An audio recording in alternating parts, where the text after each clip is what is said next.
What's up, and welcome to another episode of Football Everyday, coming to you live and direct from the studios here at Menara Star in PJ. I'm Nelsen. Joining me today, Zack, Yusof, and Zheng. Guys, good to see you as usual.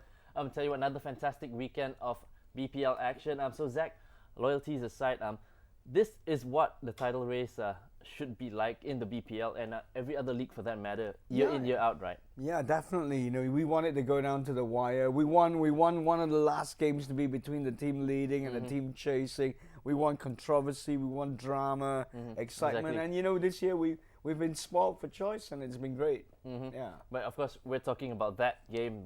You know, where Manchester City beat Manchester United. Manchester City won, Man United 0. I mean, City surely looked the better team on the night. So, Fergie's defensive tactics certainly kind of backfired, you think? No, I think it's probably the selection of tactics. I mean, selection for players for the tactics backfire. I think he went for a draw, but he didn't get a draw. He could have chosen different players for the match, but he chose to go with Scholes, Giggs, and Park Ji-sung and Nani when he could have put Valencia in the team. I mean, many people were surprised by the omission of Valencia, Zack. I mean, but your thoughts on the 4-5-1? Well, you know, I know Valencia's been flying, as have Ashley Cole, and I was surprised at all the power on the bench. I mean, you know, you talk about Valencia, what about Welbeck, you know? Welbeck's been great. Him and Rooney have been the most potent strike partnership in the Prem, right? But I understand why Fergie did what he did, because he's going to Etihad, right? It's a crunch game. He didn't have to win that game. I think he wanted to play it tight. I think he perhaps, you know, drew some inspiration from Chelsea's heroic display against Barcelona, how you can suppress an attacking team's instincts, frustrate them, and I think he was going for that. I think it's not United's nature to defend all the time. I think he felt that the experience that he had in that squad will allow him to maybe snatch a 1-0. But it didn't work, of course. It didn't work, right? So we'll see what happens this week, which we'll talk about later, of course. Well, tell you what, meanwhile, Chelsea put in a 6-star performance as they whipped Queen's Park Rangers by 6-1 at Stamford Bridge. I mean, Fernando Torres back to his best? I wouldn't say back to his best, but I say it was a good start because that's why we paid 50 million for him, and he's doing everything that's not doing for the past 18 months, scoring goals. I mean, exactly. Yeah. I mean, that's the kind of finishing we're used to with Torres. Right? Yeah, that's why we've seen him in a Liverpool shirt, and that's why we want to see him again.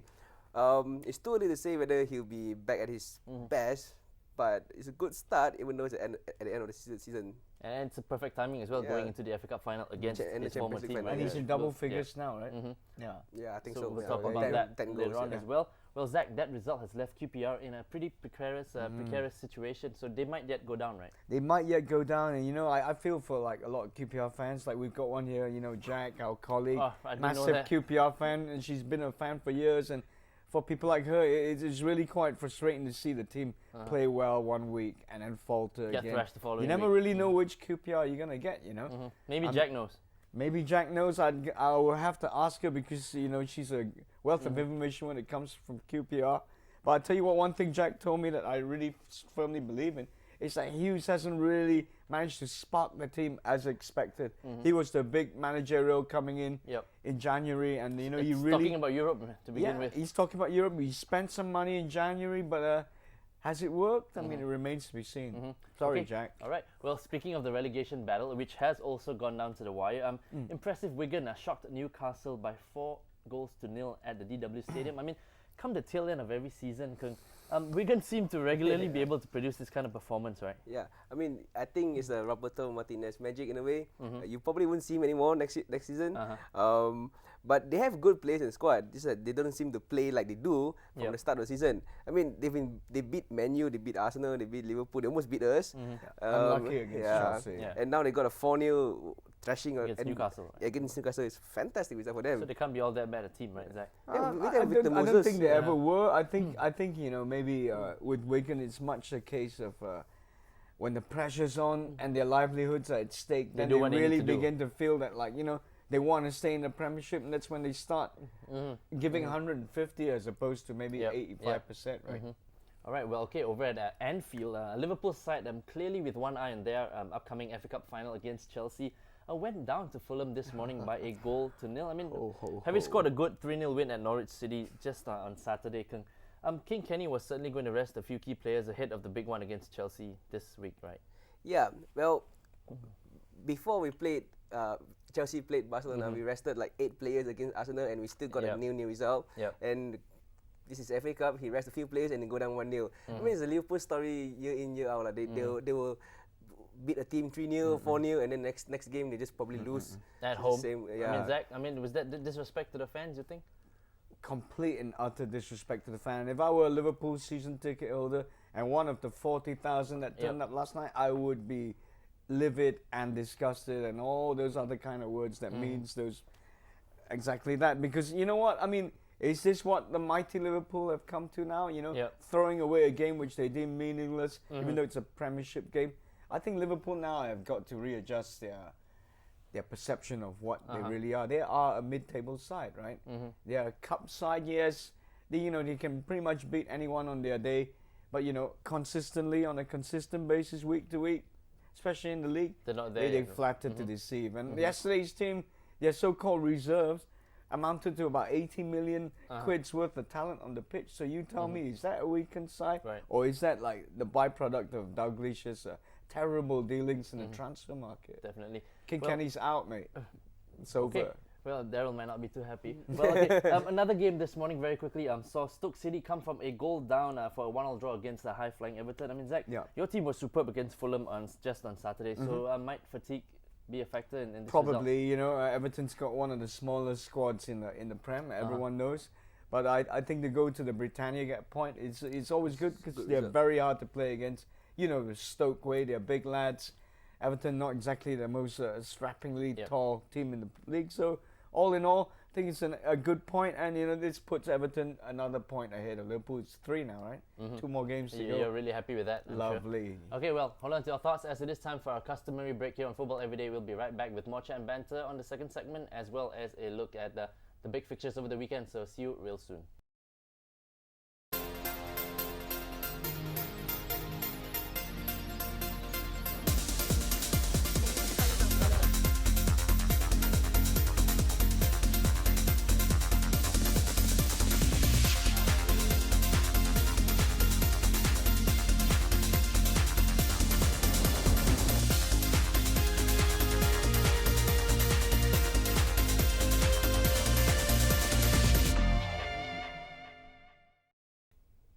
Welcome back and thanks for joining us here on the second segment of Football Everyday. I tell you what, before we look at the BPL, let's preview the FA Cup final between Chelsea and Liverpool. Your team is in 2 major cup finals, so can you see the FA Cup being the first of 2 trophies perhaps? Why not? I mean, based on how Liverpool is playing, Liverpool are cup specialists, right? But they have been playing pretty bad. Torres on form.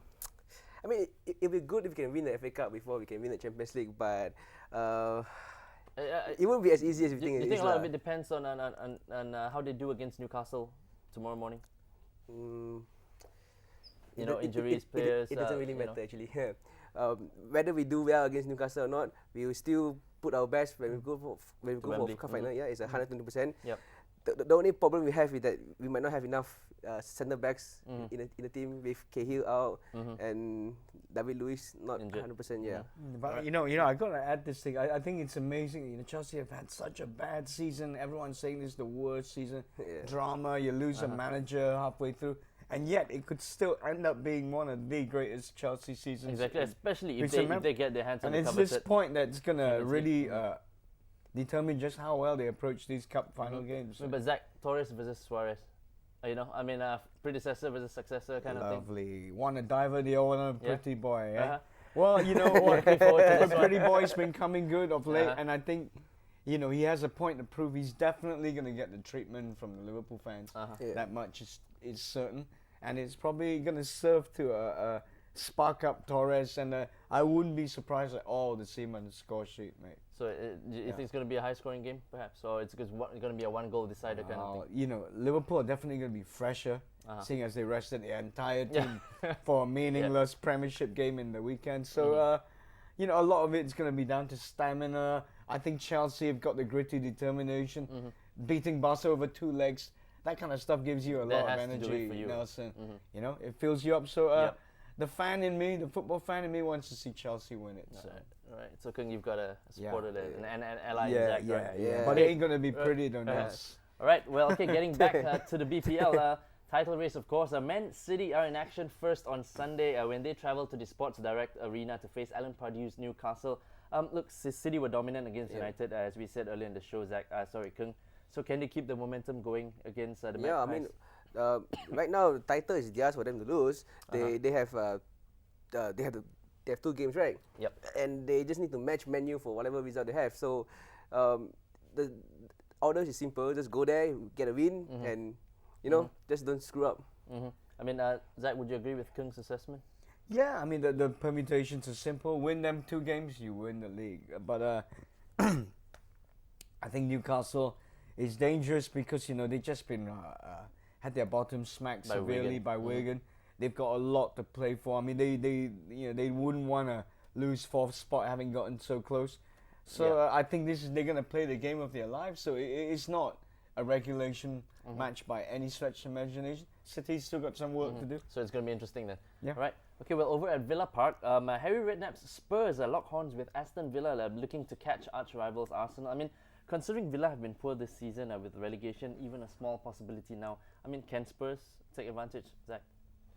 Yeah, I think so. Like Newcastle, Spurs are like really, pining for that magic 4th spot, and also hoping that Chelsea don't win the European Cup, of course.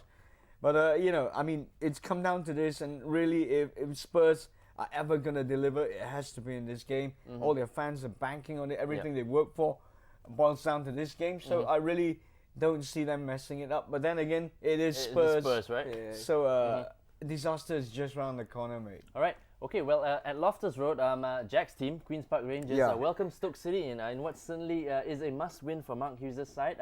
Well, I mean, Stoke don't have much to play for themselves, so can Rangers get the points at home? No, I don't think so. I mean, QPR has been a very up and down team. Seesaw team, right? Yeah, but they have been more down than up, and I think coming to the end of the season, they probably just ran out of it. They're going to run out of steam. And Mark Hughes probably, or whoever manager is going to be in charge next season, has got himself prepared for the championship. But I tell you what, though, Nelson, as Jack would back me up on this, QPR, one thing is that they've been good at Loftus Road. Yeah, they have. We've seen them take out, Chelsea? Did Yeah. they take out Chelsea? They did. 1-0. That was Chelsea's first defeat of the Yes, season. If I'm not yes. mistaken. So, I mean, this is the likes of Mackie. I mean, Jack's been raving on about Mackie. He's been really good. In fact, I think he's kind of overshadowed Barton. So, I mean, I actually think QPR have got a chance in this game. And they want to put another team closer down there, give themselves a chance in the final weekend. Okay, so we'll see which of you is right then. Okay, well, moving on to Old Trafford, where Man United host Swansea City, who threw away, tell you what, a 3-goal lead to draw 4-0 against Wolves last weekend. Zach, we've said it before that no team is better at bouncing back than United, right? So do you see them seeing off the Swans, even if it's by just a goal? Definitely. I think Swansea's season ended the minute they hit the 40-point mark, which is quite a few weeks back. And kudos to Swansea. I mean, they've entertained us all season. They're really just looking forward to a well-deserved break. And I think United, they would have been bitterly upset about what happened. And on Fergie's Monday. definitely gonna, Yeah, and expect nothing less than a win. he will not allow the team to fizzle out. So you can expect to see all your attacking players like your Valencias and your Ashley Youngs And back in the Chicaritos squad, and and the goal difference is key as well, right? Yeah. So I think United are going to try and put a hatful. Only you agree problem with is, Zach? I mean, I would agree that Man U is going to go for the win, but I wouldn't think it would be that easy as well because Swansea is not a bad team. I mean, Brendan Rodgers has done a pretty good job. So, I mean, he's obviously eyeing something bigger than Swansea, probably Spurs. But the Swans haven't had any form for a few weeks now. They've been up down as well. Okay, Yeah, up right. down. Okay, well, we'll see what happens in that one. Very quickly, on Monday, a massive 6-pointer at Ewood Park pits Blackburn against Wigan.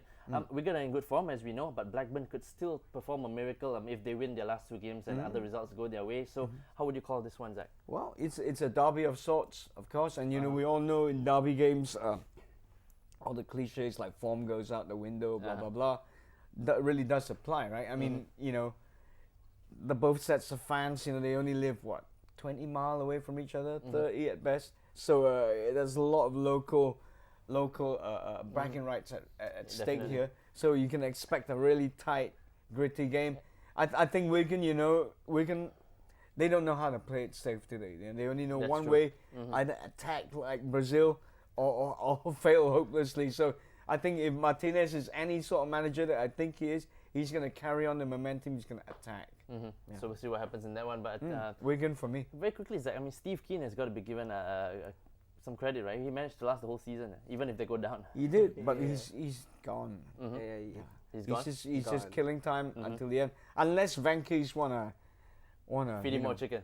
Yeah, feed him more chicken, cut costs, and we'll see. I mean, obviously feeding the yak is taking a toll on on nice one, Zach. on Blackburn, so they must cut costs. Yeah, couldn't think of a better way to end the show. Well, that's about all the time we have on this week's episode of Football Everyday. Zach, pleasure as usual. To drop us an email, send it to us at football@thestar.com.my. Till we see you next week, same time, same place. Do enjoy your football, and we'll catch you again real soon.